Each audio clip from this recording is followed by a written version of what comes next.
सृष्टि रचयिता ओम भाग 5। भगवान अर्धनारीश्वर शुक्र ग्रह पर अपनी तपस्या में लीन है। जीवन के 5 मुख्य तत्व आकाश, अग्नि, पृथ्वी रूपी कण, जल तथा वायु तत्व से ओतप्रोत मृत्युलोक अर्थात पृथ्वी के समुद्र रूपी गर्भ में जन्म लेने वाले जीव समुद्र से बाहर निकलकर एक लंबी कठिन यात्रा को पूर्ण करने के उपरांत जब विशालकाय जीवों का रूप ले लेते हैं, तब यह विशालकाय जीव अपना हिंसक रूप धारण करके पृथ्वी पर उत्पात मचा देते हैं।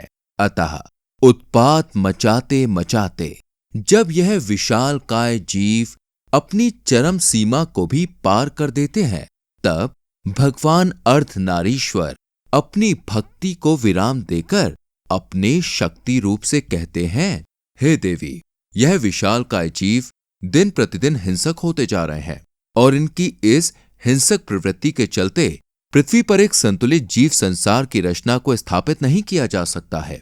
अतः पृथ्वी पर एक संतुलित जीव संसार की रचना को स्थापित करने के लिए इनकी जीवन लीला का अंत करना अति आवश्यक हो गया है, क्योंकि इनका अंत होने के बाद ही पृथ्वी पर विभिन्न प्रकार के जीवों के साथ साथ 2 प्रकार की मनुष्य जातियों को पनपने का अवसर प्राप्त हो सकेगा।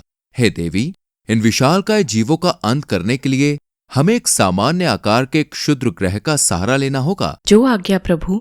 जो आज्ञा प्रभु कहते ही भगवान अर्धनारीश्वर अपनी योग माया के सहारे अंतरिक्ष में विचरने वाले एक आवारा क्षुद्र ग्रह का रुख पृथ्वी की तरफ मोड़ देते हैं और तब यह क्षुद्र ग्रह अंतरिक्ष से आता आता पृथ्वी से आकर टकरा जाता है, जिसके कारण पृथ्वी धधकती हुई आग का गोला बन जाती है और इन हिंसक विशालकाय जीवों का अंत हो जाता है। पृथ्वी जब धधकती हुई आग का गोला बन जाती है, तब भगवान अर्धनारीश्वर का शिव रूप अपने शक्ति रूप से कहता है, हे देवी, पृथ्वी का वातावरण अत्यंत ही जहरीला तथा गर्म हो चुका है।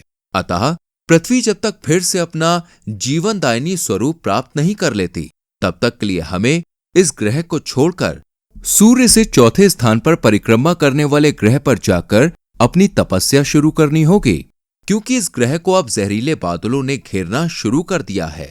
जो आज्ञा प्रभु।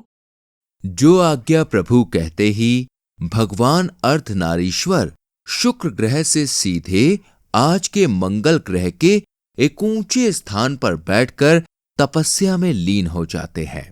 देवी गंगा एक बार फिर से भगवान अर्धनारीश्वर के चारों तरफ बहना शुरू कर देती है। भाग 5 समाप्त। जय सिया राम।